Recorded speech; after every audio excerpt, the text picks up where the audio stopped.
আসসালামু আলাইকুম ওয়া রাহমাতুল্লাহি ওয়া বারাকাতুহু। আজকে আমার কাছে একটি ইন্ডাকশন কুকার আসছে রিপেয়ারের জন্য। এই ইন্ডাকশন কুকার অনেক পুরাতন, তারপরেও এর ভিতরে যে প্রবলেমটি আছে আজকে আপনাদের জন্য এটি অনেক শিক্ষণীয় বিষয় হবে। আশা করি পুরো ভিডিওটা আপনারা ধৈর্য সহকারে দেখবেন। প্রথমে আমি এর পাওয়ার কর্ডটি সিরিজে লাগিয়ে দিচ্ছি। এখানে অ্যাম্পিয়ার মিটারের দিকে দেখেন 00 আছে। এখন এই ইন্ডাকশন কুকারটি আমরা অন করব। এখানে অফ দেখাচ্ছে, আমরা অন করব। এখান থেকে অন করলাম, এরপর এখান থেকে ফাংশন দিব। ফাংশন দেওয়ার পরে এখানে দেখেন E0 দেখাচ্ছে। তো এই E0 কেন দেখায়? যদি এই গ্লাসের পরে মেটাল কিছু না দেওয়া হয় তাহলে E0 দেখায়। এখন মেটালের বাটি দেওয়া হয়েছে, এখানে সিরিজের বাল্বটি জ্বলার কথা, কিন্তু সিরিজের বাল্বটি জ্বলতেছে না। এর অর্থ হলো মেটাল চেঞ্জ করতেছে না। এটাকে নো মেটাল চেঞ্জ প্রবলেম বলা হয়। কাস্টমার জানিয়েছেন শুধু E0 আছে, কিন্তু চুলাটি হিট হয় না, রান্না হয় না। তো E0 প্রবলেম কোথার থেকে আসে, কি কারণে আসে, কি কারণে আসে, আমি এই ইন্ডাকশন কুকারটি খুলে আপনাদের দেখানোর চেষ্টা করব, আপনারা বোঝার চেষ্টা করবেন। এই ধরনের প্রবলেম আসলে আপনারা প্রথমে ইন্ডাকশন কুকারটি খুলে নেবেন। ইন্ডাকশন কুকারের উপরে গ্লাস খোলার পরে এরকম দেখা যায়, কয়েলগুলো খুলে নিতে হবে। কয়েল আমি খুলে নিচ্ছি। এখানে একটি সেন্সর লাগানো আছে, এটি খুলে নেবেন।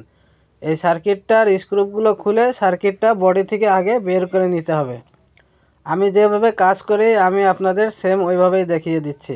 এই বডিতে রেখে কাজ করা একটি বিরক্তিকর ব্যাপার। তা আমি বডিটাকে আলাদা করে টেবিলের পরে সার্কিটটা রেখে কাজ করব। এই যে ডিসপ্লে বোর্ডটি আছে, এই ডিসপ্লে বোর্ডটি আমি খুলে নিচ্ছি, কারণ এত বড় গ্লাসের সাথে ডিসপ্লে বোর্ড লাগানো থাকলে চেক করতে অনেক অসুবিধা হয়। তাই ডিসপ্লে বোর্ডটাও খুলে নিচ্ছি, যেহেতু এটি চেক করার জন্য আমাদের প্রয়োজন হবে।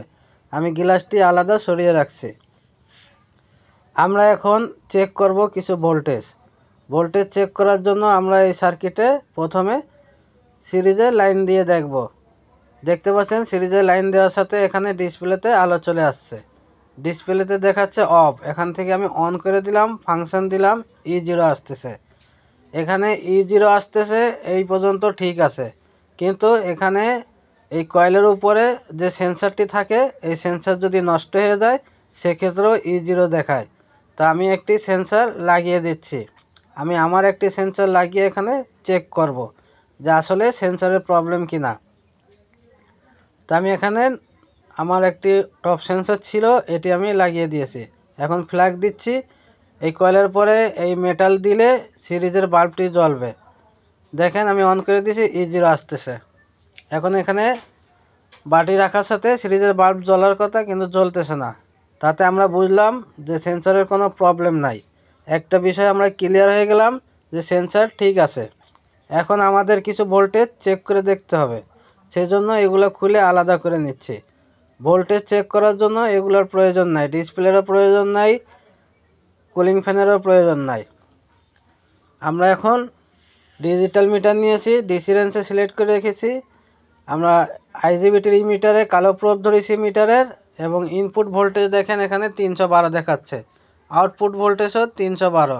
কয়েলের ইনপুট এবং আউটপুট এখানে কালেক্টরে সুইচিং হয়ে এই নেগেটিভ যত সময় না আসবে তত সময় এখানে আউটপুটে 330 ভোল্ট পজিটিভই থাকার কথা। এখানে 312 ভোল্ট দেখাচ্ছে, ভোল্টেজ ওকে আছে। এখানে যখন আইজিবিটি সুইচিং করবে তখন হচ্ছে এখান থেকে ভোল্টেজ আউটপুটে নেগেটিভ হয়ে যাবে। এখন এখানে দেখেন কিছু ভোল্টেজ আমরা চেক করব। 18 থেকে 20 ভোল্ট ড্রাইভ সেকশানে আসার কথা, ড্রাইভ সেকশানে ভোল্টেজটি চেক করতে হবে। এখানে 19 ভোল্ট চলে আসছে, আলহামদুলিল্লাহ ভোল্টেজটি ড্রাইভ সেকশানে পৌঁছে গেছে। ড্রাইভ সেকশানে 18 ভোল্ট না থাকলে E0 আসবে।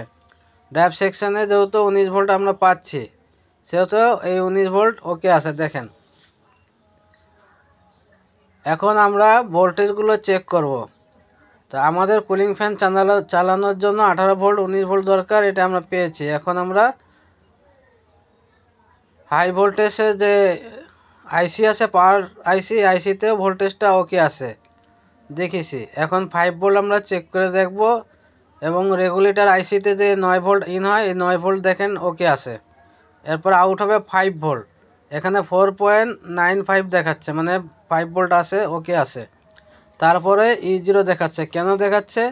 এখানে দেখেন ইনপুট ভোল্টেজ, কয়েলের যে ইনপুট ভোল্টেজ আছে এখান থেকে ইন হচ্ছে 312 ভোল্ট। এখানে একটা 820K রেজিস্ট্যান্স লাগানো থাকতে পারে। এখানে দেখেন 304 ভোল্ট, রেজিস্ট্যান্সের এক মাথায় 304 ভোল্ট আছে।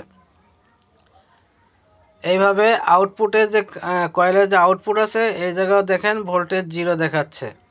এই যে এখানে 312 ভোল্ট আছে, এখানে 312 ভোল্ট, কিন্তু রেজিস্ট্যান্সের মাথা থেকে কোনো ভোল্টেজ বেরোচ্ছে না। আমি আবারও চেক করে আপনাদের দেখিয়ে দিচ্ছি। এখানে দুইটা রেজিস্ট্যান্স ব্যবহার করা হয়েছে, কয়েলের ইনপুটে একটা আর আউটপুটে একটা। এটি হচ্ছে ইনপুট। এই রেজিস্ট্যান্সের মাথা হয়ে ঢুকতেছে এই পাশ থেকে, কিন্তু 304 ভোল্ট বেরোইছে। এর উপরে আরও একটি রেজিস্ট্যান্স আছে এখানে দেখেন, এই রেজিস্ট্যান্সের মাথায় 0 ভোল্ট দেখাচ্ছে। তো এই রেজিস্ট্যান্সের মাথায় 0 ভোল্ট থাকার কথা না, এখানে মিনিমাম 1 থেকে 2 ভোল্ট থাকার কথা, যেমনটা এই ইনপুট বা আউটপুটে আসে। দেখেন এখানে 1 ভোল্ট দেখাচ্ছে। তো এই 1 ভোল্ট এখানেও পাওয়া যাবে, দেখেন এখানেও পাওয়া যাচ্ছে 1 ভোল্ট, কিন্তু কয়েলের আউটপুটে কোনো ভোল্টেজ নাই, 0 ভোল্ট দেখাচ্ছে। তো এখানে যে রেজিস্ট্যান্সটা আছে এই রেজিস্ট্যান্সটা হয়তো রিসোল্ডারিং হয়ে গেছে, অথবা রেজিস্ট্যান্সটা ওপেন হয়ে গেছে, মানে নষ্ট হয়ে গেছে।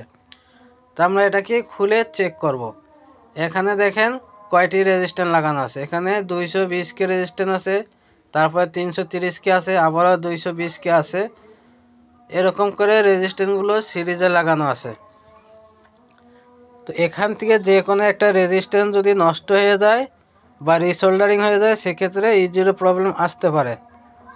তো আমাদের করণীয় হচ্ছে যে আমরা দেখব রেজিস্ট্যান্সের এক মাথা দিয়ে ভোল্টেজ ঢুকলে অন্য মাথা দিয়ে ভোল্টেজ বেরোবে, যতটুকু ভোল্টেজই বেরোক ভোল্টেজটা বেরোতেই হবে। তো এখানে আমরা 0 ভোল্ট পেয়েছি, সেজন্য এই রেজিস্ট্যান্সটা খুলে আমরা মাপ দিব। আপনারাও ঠিক এইভাবে কাজ করবেন। মনে রাখবেন যে রেজিস্ট্যান্সের এক মাথায় ভোল্টেজ ঢুকে আর অপর মাথা দিয়ে ভোল্টেজ বের হয়। এখন এটি হচ্ছে 330K রেজিস্ট্যান্স। এখন মিটারে আমরা মিটারটি ওমসে সিলেক্ট করে নিব। এরপরে দেখব এই রেজিস্ট্যান্সটি ভালো আছে নাকি নষ্ট হয়ে গেছে। আপনারা মিটারে ফলো করেন, রেজিস্ট্যান্সটা এইভাবে ধরার নিয়ম। আর যদি আপনারা এইভাবে আঙ্গুল দিয়ে চেপে ধরেন, এই যে এইভাবে, তাহলে এটি ভুল। এইভাবে ধরবেন। দেখেন এখানে 326 দেখাচ্ছে কন্টিনিউটি। তো 326 ঠিক আছে, রেজিস্ট্যান্স 330K, এখানে দেখাচ্ছে 326K। তো রেজিস্ট্যান্স ওকে আছে। রেজিস্ট্যান্স যখন ভালো আছে এটি চেঞ্জ করার কোনো প্রয়োজন নাই। আমরা এই রেজিস্ট্যান্সটাকে লাগিয়ে ভালো করে সোল্ডারিং করে দিব। এই সার্কিট দেখে মনে হচ্ছে যে এই রেজিস্ট্যান্সের গোড়ায় সোল্ডারিং সরে গিয়েছিল, রিসোল্ডারিং হওয়ার কারণে এখানে ভোল্টেজ আসতেছিল না। এখন আমরা দেখব সোল্ডারিং করার পরে এখানে ভোল্টেজ আসে কি না। তো আমরা ভালো করে সোল্ডারিং করে দিচ্ছি। আপনারা প্রবলেমগুলো এভাবে খুঁজে খুঁজে বের করবেন। তো সোল্ডারিং করা হয়ে গেছে, আমরা আবারও ভোল্টেজটা চেক করব। আপনারা মিটারের দিকে ফলো করেন। এখানে 300